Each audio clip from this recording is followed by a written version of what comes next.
Well, thank you. Very nice to be with you all this evening. Our topic is papal infallibility, and so I'll be trying to say, as the title has announced, what it means and what it doesn't mean. Now, can you imagine, for instance, if a pope were, I don't know, to be speaking in a university and just happened to make a talk about Islam? What do you know? I mean, do you think that would be infallible? Well, that's one of the things that we want to think about tonight, because popes make sentences and statements about all sorts of things. And while, of course, we didn't email them asking for a provocation, the fact that there was a particular event this week certainly raises some of the question that we want to speak about this evening, about what infallibility is and what infallibility is not. The handout that you have, or maybe are sharing, I hope everybody got one, or at least you can share some of the ones that are there, tries to record some of the things that are very useful to know about the infallibility claims. And so in the course of the next 40-45 minutes, I will try to cover this. But let me outline in general where I want to go with it before we get into the details. Namely, that infallibility, I think, is one of those topics on which there's often a lot of question and a lot of concern, and sometimes a kind of sneering sarcasm. Maybe you've been involved in some of those conversations, as I have, when people are really very, very suspicious about what it is that the papal claims are here, and are saying, oh yeah, infallibility, sure, isn't that one of the silliest things the Catholic Church has ever come up with? But what I'd like to try to argue with you tonight, and then give some examples and welcome your questions, is that infallibility in the very technical sense is an extremely rare phenomenon. Namely, that what the Church has outlined, especially at the First Vatican Council, and then reaffirmed at the Second Vatican Council, and only occasionally used, I would suggest probably only 4 times, and I'll try to make that case as the course of what we talk about tonight, that in the very most technical sense of the word, it is a power that has been claimed to have been used only a very limited number of times on matters of faith, and only a couple of times in matters of morals. But that, in addition to that formal claim of infallibility, there is a need for a respect for what a person like the Pope has had to say on any number of items.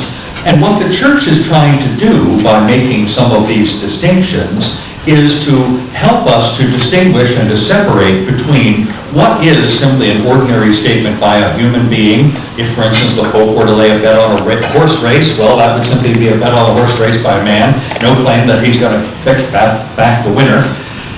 But that when he comes to some of these very technical items, when he's very clearly laid out his terminology, what we're claiming about those statements is that they have a certain infallibility, and the infallibility is rooted ultimately in the protection that the Holy Spirit has given to the Church in an ongoing way. And we'll see that, I think, in some of the items that are on the handout. So first, just a definition, and then I'd like to review a little bit of some of these very formal statements, and then get to some of the more problematic cases. So that's what I'm going to try to do in the course of the evening. I'd like to suggest as a resource for you, and something that I think that Catholics really ought to have, is use of the Catechism of the Catholic Church. Well, let me just take a little bit of a survey. How many of you actually own a copy of that book?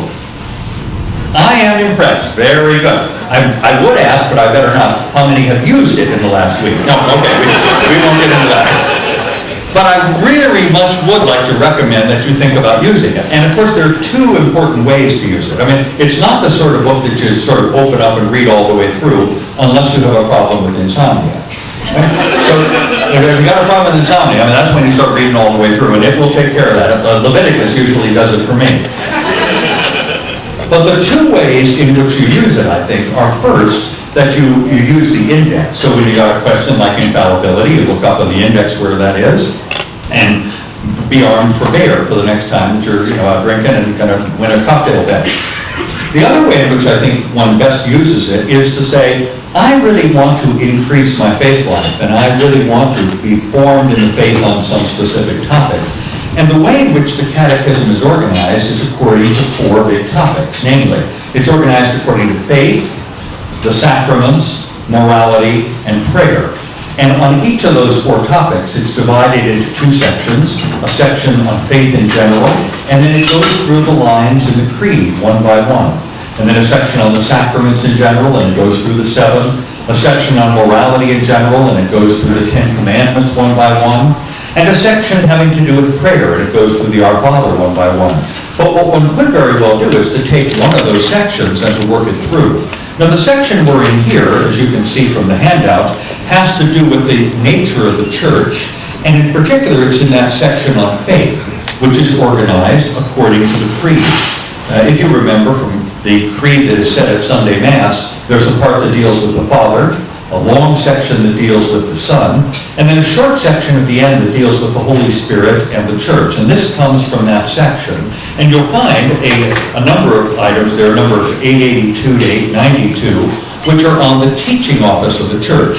What the background claim is here, and I think it will give a good sense of the context in which these infallibility claims are made, is that the Church would hold that the priest, and then especially the bishop with the fullness of the orders of the priesthood, has a threefold role in trying to be an alter Christus, to be another Christ. Namely, a role as a teacher, a role as a sanctifier, and a role as a governor.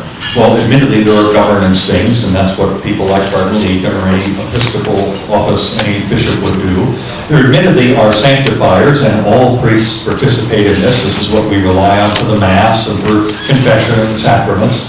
But that this teaching office is the one we're focused on here, and hence I've quoted for you. So just for those of you who don't have a copy of it or want to use this as a bookmark, you've got the whole 9 yards, that is the complete text of the material on the teaching office, within which these claims on infallibility occur. What you find, and I need to read it, you can read it for yourselves, but what you find in these sections on the teaching office is basically this. The Church is understanding herself as the living bride of Christ. Now, for any of you who have contemplated marriage, or perhaps are newly married, one would expect, of course, that any kind of marriage would involve a lot of communication, would involve a lot of ongoing dialogue and ongoing communication and ongoing conversation.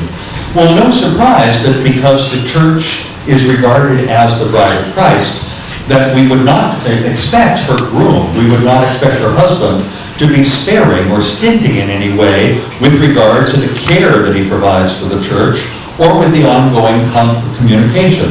That is, it isn't all stuff that was way back when, at the time when Christ was still on earth, but rather that he does continue to protect his bride, and he does continue to communicate and to converse with the bride. So part of what we're thinking about with this teaching office is understood in terms of the way in which we understand the Church as being the bride of Christ and is a living, ongoing, working marriage. So that some of the material that one finds here about the teaching office of the Church, and especially about this claim of infallibility, is a claim that's made by the understanding of Christ as having a Holy Spirit who continues to guide, who continues to direct, who continues to inform the Church with regard to how to be most faithful and most true. So what you find there in paragraphs 888 all the way through 892 is a sense that this teaching office of the Church is something that we think of as divinely guided.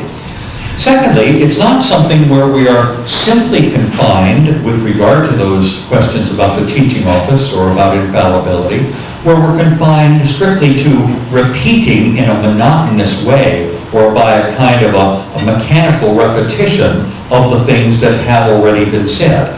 I mean, it's certainly part of that we hand down very carefully from one generation to the next, that we hand down what the revelation has been, both the Old Testament and the New Testament. And that's certainly part of what the teaching office does, is try to witness to those things, to say and repeat and explain and fall more deeply into those matters. But it's also constantly a matter of trying to interpret new questions. I mean, one could ask, for instance, questions about faith or questions of morals in ways that haven't quite been asked in the time the Scriptures were delivered. If you were, for instance, to comb the Scriptures and to be looking for a decision on, is embryonic stem cell activity and research and reproduction, is this appropriate?